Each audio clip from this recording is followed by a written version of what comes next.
So good morning guys. तो चलिए start करते हैं आज के यानी कि 14 सितंबर के इंपॉर्टेंट करंट अफेयर्स को। तो इस प्रश्न में क्या पूछ रहे हैं, देखो अभी हाल ही में भारत सरकार ने पोर्ट ब्लेयर का नाम बदलकर क्या कर दिया है। पोर्ट ब्लेयर ये अंडमान निकोबार की कैपिटल है और अभी इसका भी नाम बदल दिया गया और नाम बदल के विजयपुरम कर दिया गया। तो याद रखना, अभी भारत सरकार ने अंडमान निकोबार की कैपिटल पोर्ट ब्लेयर का नाम बदलकर श्री विजयपुरम कर दिया है। आपको पता है ये वही स्थान है जहां पे नेताजी सुभाष चंद्र बोस ने देश में सबसे पहले तिरंगा फहराया था और यहाँ की सेलुलर जेल में वीर सावरकर समेत अन्य स्वतंत्रता सेनानियों ने कई साल सजा के तौर पर बिताए थे। और आपको याद हो तो पिछले साल की बात है, 23 जनवरी 2023 को नेताजी की 126वीं बर्थ एनिवर्सरी पर अंडमान निकोबार आइलैंड के 21 द्वीपों का नाम परमवीर चक्र विजेताओं के नाम पर रखा गया था। और उससे पहले यानी कि 28 दिसंबर 2018 की बात है, अंडमान निकोबार के 3 द्वीप हैं उनके नाम बदले गए थे, जैसे कि हेवलॉक द्वीप का नाम स्वराज द्वीप किया गया, नील द्वीप का नाम शहीद द्वीप किया गया और रॉस द्वीप का नाम नेताजी सुभाष चंद्र बोस द्वीप किया गया था। और अब अंडमान निकोबार की कैपिटल का नाम ही बदल दिया, श्री विजयपुरम कर दिया।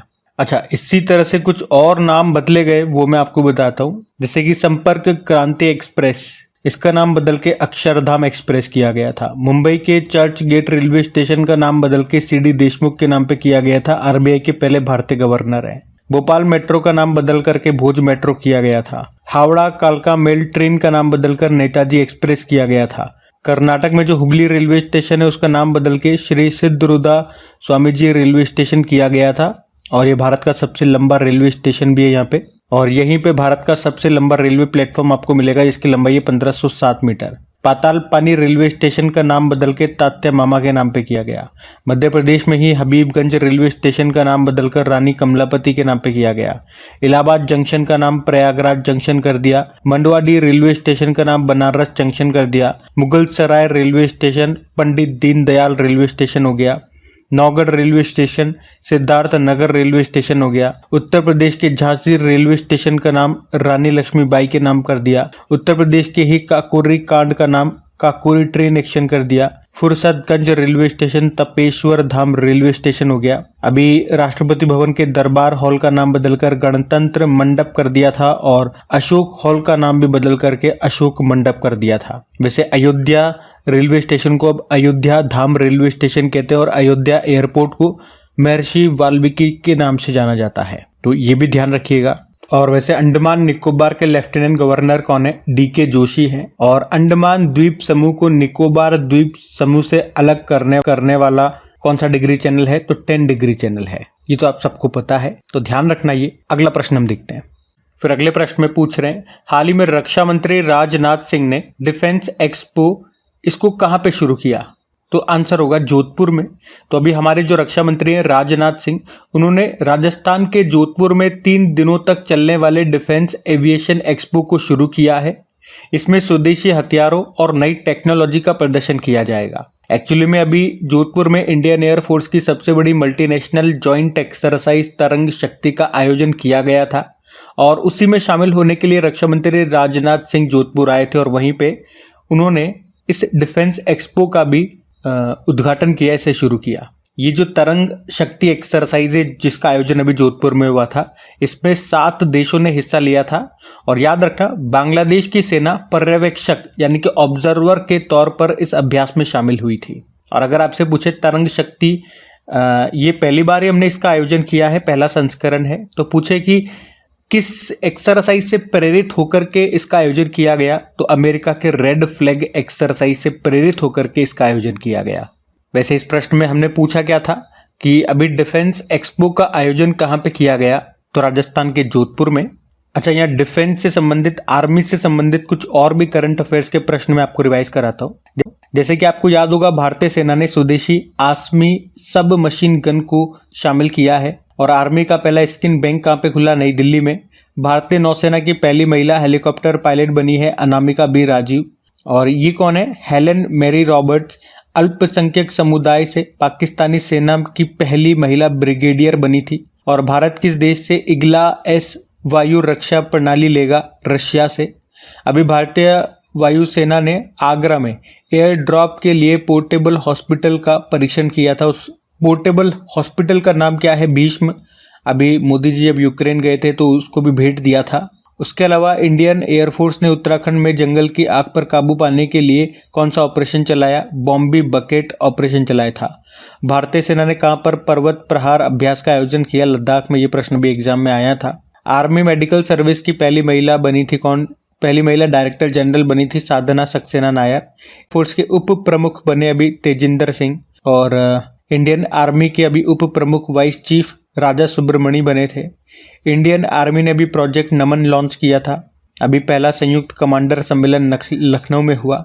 दूसरा परमाणु पनडुब्बी अभी लॉन्च किया गया, उसका नाम INS अरिघात है और इसे कहाँ से नौसेना में कमीशन किया गया? तो विशाखापत्तनम से। और वैसे याद रखना भी नए आर्मी चीफ हमारे बन गए कौन? उपेंद्र द्विवेदी। नेवल चीफ बन गए दिनेश कुमार त्रिपाठी और एयर चीफ मार्शल तो वही हैं विवेक राम चौधरी। आर्मी डे 15 जनवरी होता है और नौसेना दिवस 4 दिसंबर को और एयरफोर्स डे 8 अक्टूबर को होता है। तो इतने पॉइंट आप आर्मी से और ध्यान रखें। अगला प्रश्न देखते हैं। फिर अगले प्रश्न में पूछ रहे अभी हाल ही में महाराष्ट्र के किस शहर में जनजातीय विश्वविद्यालय की स्थापना की जाएगी? तो आंसर होगा नासिक में। तो अभी महाराष्ट्र के जो गवर्नर हैं कौन? CP राधाकृष्णन। अभी उन्होंने ही बताया कि महाराष्ट्र के आदिवासी समुदायों के छात्रों के लिए 80% आरक्षण वाला एक जनजातीय विश्वविद्यालय नासिक में स्थापित किया जाएगा। मतलब इसमें 80% सीटें आदिवासी छात्रों के लिए आरक्षित होगी, रिजर्व होगी। तो याद रखना महाराष्ट्र के किस शहर में ये ट्राइबल यूनिवर्सिटी बनेगी? तो नासिक में बनेगी। वैसे आपको बता दूं कि अभी भारत में आदिवासी छात्रों के लिए 2 ही केंद्रीय सरकारी आदिवासी विश्वविद्यालय हैं। एक मिलेगा आपको मध्य प्रदेश में इंदिरा गांधी राष्ट्रीय आदिवासी विश्वविद्यालय यानी कि नेशनल ट्राइबल यूनिवर्सिटी, ये मध्य प्रदेश में है। और दूसरा आंध्र प्रदेश में मिलेगा central tribal university of Andhra Pradesh नाम से। और अब ये तीसरा बनेगा नासिक में। अच्छा, इसी तरह से कुछ और यूनिवर्सिटीज अभी न्यूज में रही थी, जैसे कि अगर पूछे भारत का पहला वन विश्वविद्यालय ये कहाँ पे बनाया गया? तेलंगाना में। भारत के बाहर पहला योग विश्वविद्यालय आपको मिलेगा अमेरिका में, जिसका नाम स्वामी विवेकानंद जी के नाम पे रखा गया है। पश्चिम बंगाल के शांति निकेतन में जो विश्व भारती विश्वविद्यालय है, इसे अभी यूनेस्को ने अमूर्त स्मारक का टैग दिया था और ये दुनिया में पहली बार है जब किसी मूर्त स्मारक को ये टैग मिला हो। पीएम मोदी ने बिहार के राजगीर में अभी नालंदा विश्वविद्यालय के नए परिसर का उद्घाटन किया था। अलीगढ़ मुस्लिम यूनिवर्सिटी की पहली महिला वाइस चांसलर बनी है, नईमा खातून नाम है। पूर्वी भारत का पहला दिव्यांग विश्वविद्यालय ये खोला गया झारखंड के रांची में। और ब्रिटेन का साउथहैम्पटन यूनिवर्सिटी अपना परिसर भारत में स्थापित करेगा, कहाँ पे? गुरुग्राम में। अब आपके लिए 2 प्रश्न मैं पूछ रहा हूँ। अभी IIT मद्रास ने सबसे पहले अपना परिसर भारत के बाहर कहाँ पे स्थापित किया? चलो ये तो मैं बता रहा हूँ, अभी तंजानिया में स्थापित किया था। और आप कह सकते हो ये पहला IIT बना था जिसने सबसे पहले आउटसाइड द इंडिया, भारत के बाहर अपना पहला कैंपस खोला है। उसके बाद अभी IIT दिल्ली ने भी ओपन कर दिया है। अब आपको बताना है IIT दिल्ली ने अपना पहला कैंपस कहाँ पे खोला है? भारत के बाहर। और वैसे IIT मद्रास तंजानिया में तो खोल ही दिया, अब एक और जगह, एक और देश में अपना कैंपस स्थापित करेगा। ये प्रश्न भी आपको बताना है। 2 प्रश्न मैंने आपसे पूछे। IIT दिल्ली ने कहाँ पे कैंपस खोला, IIT मद्रास एक और जगह कैंपस खोलेगा, किस जगह खोलेगा ये आपको बताना है, ठीक है। और ये मैं आपको बता चुका हूँ प्रश्न, इसीलिए मैं आपसे पूछ रहा हूँ। बताइए, हम अगला प्रश्न देखते हैं। और हाँ, अगर आप में से कोई स्टूडेंट पहली बार क्रैक एग्जाम चैनल पे करंट अफेयर्स पढ़ रहे हैं तो सबसे पहले मैं आपको बता दूं कि इन सभी क्वेश्चंस का PDF आपको मिल जाएगा कहाँ पे? टेलीग्राम चैनल पे। और उसका लिंक आपको नीचे डिस्क्रिप्शन बॉक्स में मिल जाएगा। तो जैसे ही लिंक पे क्लिक करेंगे आप डायरेक्ट वहां चले जाएंगे, तो वहां पे नीचे ज्वाइन का बटन होगा, तो ज्वाइन पे क्लिक कर लीजिएगा। उससे क्या फायदा होगा, जब भी PDF या कोई भी वीडियो होता है तो उसका नोटिफिकेशन सबसे पहले आपको मिल सकेगा। वो बिल्कुल फ्री है, उसका कोई चार्ज नहीं है। उसके अलावा अगर सेशन अच्छा लगे तो प्लीज वीडियो को लाइक जरूर कीजिएगा और अपने दोस्तों के साथ में स्टडी ग्रुप में यार एक बार शेयर जरूर कर देना। चलो अभी अगला प्रश्न देखते हैं। फिर अगले प्रश्न में पूछ रहे हैं, अभी हाल ही में किस पैरा ओलंपियन को चुनाव आयोग ने निर्वाचन आयोग के राष्ट्रीय PWD आइकॉन घोषित किया? तो आंसर होगा राकेश कुमार और शीतल देवी। अच्छा, अभी पेरिस पैरालंपिक 2024 हुए थे, उसमें हमने पढ़ा भी था कि पैरा तीरंदाज हैं शीतल देवी और उनके साथी हैं राकेश कुमार। अभी इन्होंने मिक्स्ड डबल टीम इवेंट में ब्रोंज मेडल जीता है। और अभी इन्हीं को चुनाव आयोग ने इलेक्शन कमीशन का नेशनल PWD आइकॉन घोषित किया। PWD यानी कि पर्सन विद डिसेबिलिटी। तो इन्हें दिव्यांगों के लिए नेशनल आइकॉन बनाया गया है। क्या होगा इससे? अब ये मतदान के प्रति लोगों को जागरूक करेंगे। वैसे शीतल देवी और राकेश कुमार की बात करें तो ये दोनों जम्मू कश्मीर से बिलोंग करते हैं। शीतल देवी तो नाम आपने कई बार सुना होगा। 2023 में अभी अर्जुन अवार्ड भी इनको मिला था और एशियन पैरालंपिक कमेटी ने best young athlete of the year 2023 इनको घोषित किया था।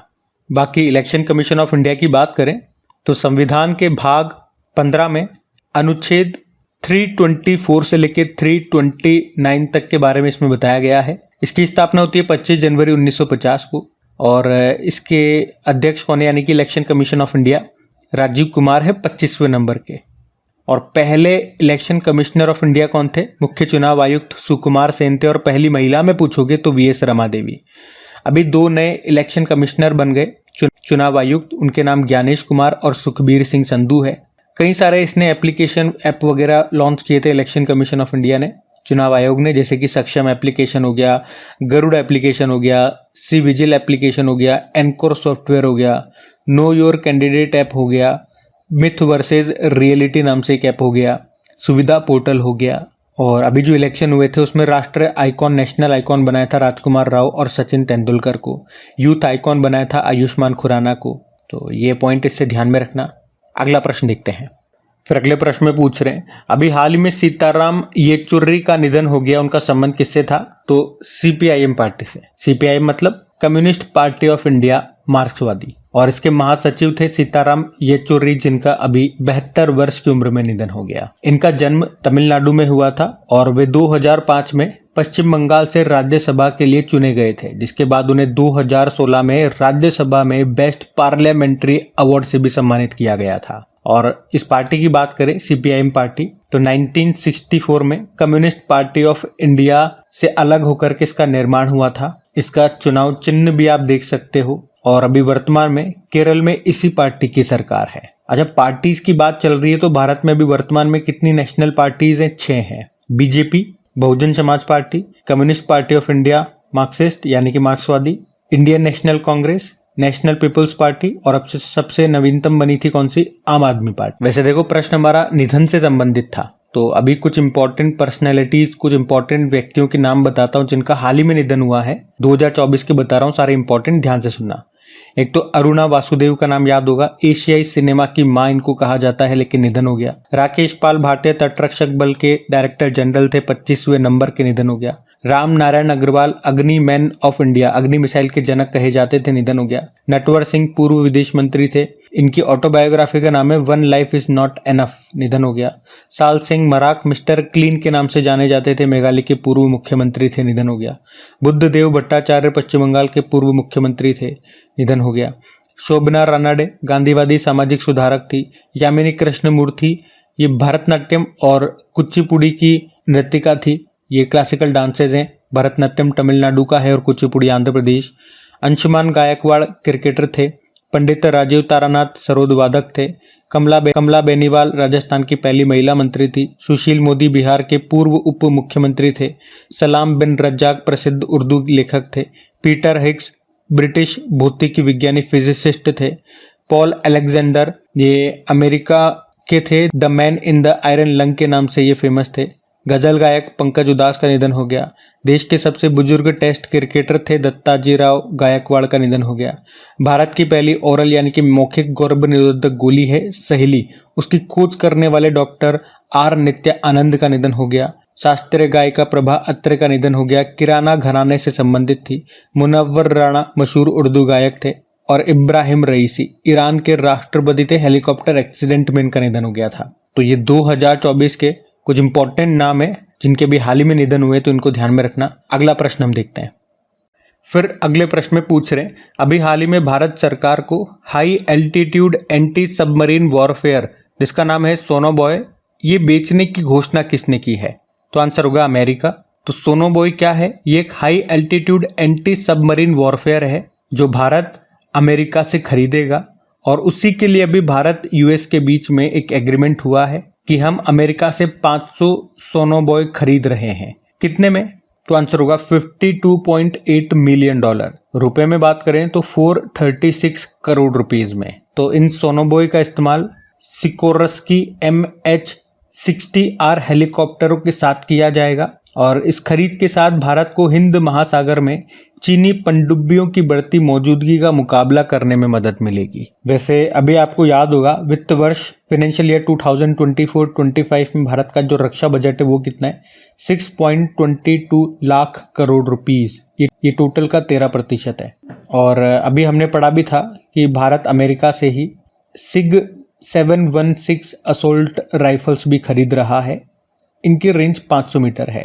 AK-203 राइफल्स ये भारत रशिया से ले रहा है और इसका निर्माण ये किया जा रहा है उत्तर प्रदेश के अमेठी में। उग्रम क्या है, ये स्वदेशी असोल्ट राइफल्स है। इसका निर्माण DRDO ने किया है। इसकी रेंज 500 मीटर है। और हम बेच रहे हैं, हम क्या बेच रहे हैं, हम ब्रह्मोस मिसाइल बेच रहे हैं। सबसे पहले किस देश को बेचा है, ये आपके लिए होमवर्क प्रश्न है। बड़ा सिंपल प्रश्न है, आप सबको इसका प्रश्न पता होगा मुझे ऐसा लगता है, तो बताइए कमेंट बॉक्स में। हम अगला प्रश्न देखते हैं। फिर अगले प्रश्न में पूछ रहे हैं अभी हाल ही में अंतर्राष्ट्रीय दक्षिण सहयोग दिवस ये कब मनाया गया, तो आंसर होगा अभी 12 सितंबर को। तो संयुक्त राष्ट्र हर साल 12 सितंबर को दक्षिण सहयोग के लिए अंतर्राष्ट्रीय दिवस के रूप में मनाता है। तो दक्षिण में जो विकासशील देश है उनके आपस में सहयोग के लिए ये दिन मनाया जाता है। देखो ऐसे होता है, ये हमारी पृथ्वी है, इसमें ऊपर वाला हिस्सा नॉर्दर्न हेमिस्फेयर बोलोगे, इसे साउथ हेमिस्फेयर बोलोगे। तो साउथ साइड में मतलब दक्षिण हिस्से में आप देखोगे तो ज़्यादातर विकासशील देश पाए जाएंगे और नॉर्थ साइड में अगर हम देखते हैं नॉर्थ हेमिस्फेयर में तो ज़्यादातर विकसित देश आपको मिलेंगे, जैसे कि अमेरिका हो गया, कनाडा हो गया। ज़्यादातर यूरोपियन कंट्रीज ये आपको नॉर्थ साइड में मिलेगी। तो आप कह सकते हो नॉर्थ कोऑपरेशन ये विकसित देशों का संगठन है और विकासशील देशों के संगठन को हम बोलते हैं साउथ कोऑपरेशन। तो इसीलिए ये क्या है, हमारा डे क्या पढ़ रहे हैं हम, अंतर्राष्ट्रीय दक्षिण सहयोग दिवस या दक्षिण सहयोग के लिए अंतर्राष्ट्रीय दिवस। तो जो विकासशील देश हैं ये आपस में एक दूसरे का सहयोग करें, एक दूसरे का सहयोग करते हैं, उसके लिए ये दिवस है। पहली बार इसे 2011 में मनाया गया था। थीम क्या है, a better tomorrow through south cooperation. अब देखो सितंबर के कुछ इंपॉर्टेंट डेज में आपको रिवाइज कराऊं तो 2 सितंबर को विश्व नारियल दिवस मनाया, 5 सितंबर को इंटरनेशनल डे ऑफ चैरिटी, 1 से लेकर 7 सितंबर तक नेशनल न्यूट्रिशन वीक, 7 सितंबर को अंतर्राष्ट्रीय पुलिस सहयोग दिवस national day of police cooperation और 7 को ही अंतर्राष्ट्रीय गिद्ध जागरूकता दिवस मनाया। वैसे ही सितंबर के पहले सैटरडे को होता है। 7 सितंबर को स्वच्छ वायु दिवस या यूं कह दो international day of clean air for blue skies के रूप अंतर्राष्ट्रीय स्वच्छ वायु नील गगन दिवस भी इसको बोलते हैं, भारत में स्वच्छ वायु दिवस कहते हैं। 8 सितंबर को अंतर्राष्ट्रीय साक्षरता दिवस मनाया। 8 सितंबर को विश्व भौतिक चिकित्सा दिवस वर्ल्ड फिजिकल थेरेपी डे मनाया और 10 सितंबर को विश्व आत्महत्या रोकथाम दिवस के रूप में मनाया था। तो ये सितंबर के इंपॉर्टेंट डेज इनको ध्यान में रखिए। अगला प्रश्न हम देखते हैं। फिर अगले प्रश्न में पूछ रहे हैं अभी हाल ही में पहले निजी स्पेस वॉक के लिए पोलरिस डॉन मिशन को किसने लॉन्च किया, तो आंसर होगा स्पेस एक्स ने। वैसे इसके बारे में मैं आपको पहले भी पढ़ा चुका हूँ और अभी इसको फाइनली लॉन्च कर दिया स्पेस एक्स ने। स्पेस एक्स ये एलन मस्क की कंपनी है, अमेरिका की एक प्राइवेट स्पेस कंपनी, और अभी इसी ने ये पोलरिस डॉन मिशन को लॉन्च किया है। तो इसमें ये लोगों को स्पेस वॉक के लिए अंतरिक्ष में चहलकदमी कराने के लिए लेकर के गया है। कहाँ से लॉन्च हुआ, Kennedy space station Florida America से। किस रॉकेट से, फॉल्कन 9 रॉकेट से।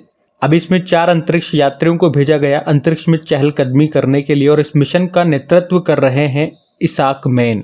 बस इतना सा ध्यान रखना है। और स्पेस एक्स से एक ज़रूरी क्वेश्चन ज़रूर याद रखना कि इसरो जो है ये अपना GSAT सैटेलाइट को इसरो के फॉल्कन 9 रॉकेट से लॉन्च करेगा। तो कौन सा सैटेलाइट है हमारा, GSAT-20। अभी स्पेस एक्स ने घोषणा की थी कि वो फ्रेम 2 मिशन भी लॉन्च करेगा to study the poles of Earth के ध्रुवों का अध्ययन करने के लिए। तो ये भी ध्यान में रखना। अगला प्रश्न देखते हैं।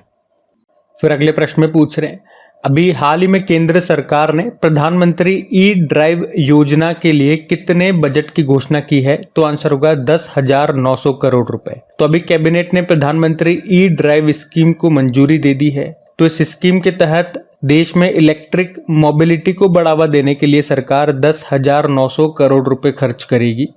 कितने सालों में, 2 सालों में। इसमें इलेक्ट्रिक गाड़ियों को बढ़ावा मिलेगा, आपको सब्सिडी भी मिलेगी इलेक्ट्रिक गाड़ी लेने पर। और प्रधानमंत्री ई ड्राइव के तहत 88,500 साइटों पर चार्जिंग इंफ्रास्ट्रक्चर के लिए 100% सपोर्ट भी दिया जाएगा। तो सिंपल सा याद रखना, योजना का नाम क्या है? प्रधानमंत्री ई ड्राइव योजना।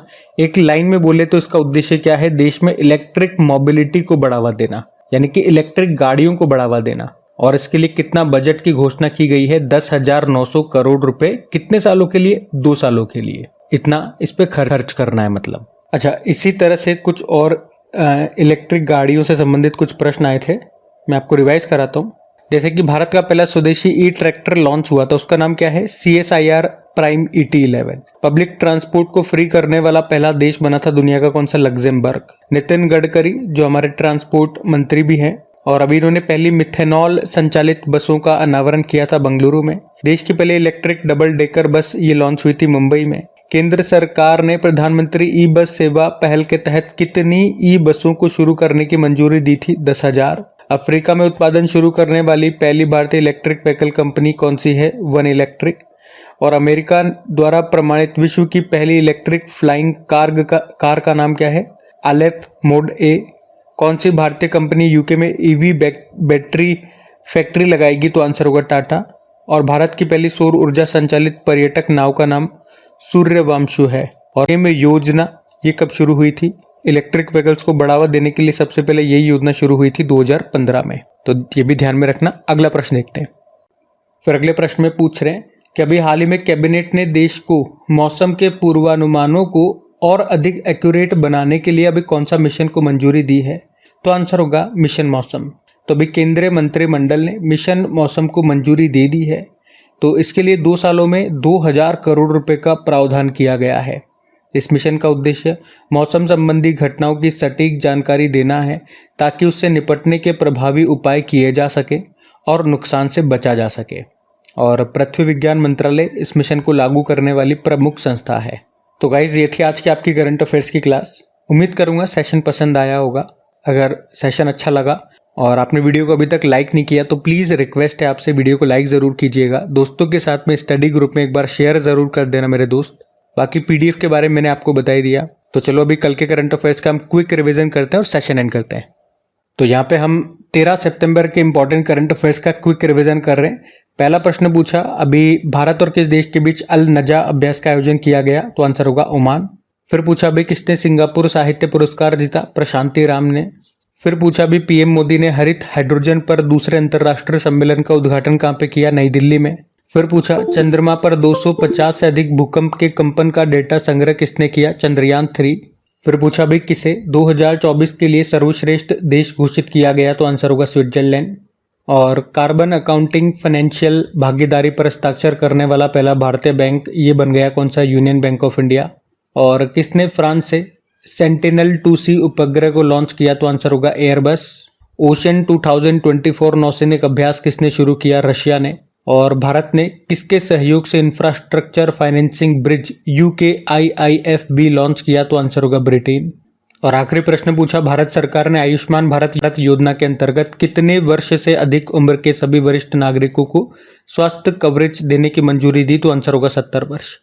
बाकी चलो अभी कल का होमवर्क प्रश्न भी देखते हैं और सेशन एंड करते हैं। तो कल के वीडियो में पूछा था, अभी विंबलडन ओपन में महिला एकल का खिताब किसने जीता? तो आंसर होगा बारबोरा क्राजिकोवा, जो कि चेक रिपब्लिक से है। आप सभी ने प्रश्न का बिल्कुल सही उत्तर दिया। अब ये रहा आज का आपका होमवर्क प्रश्न।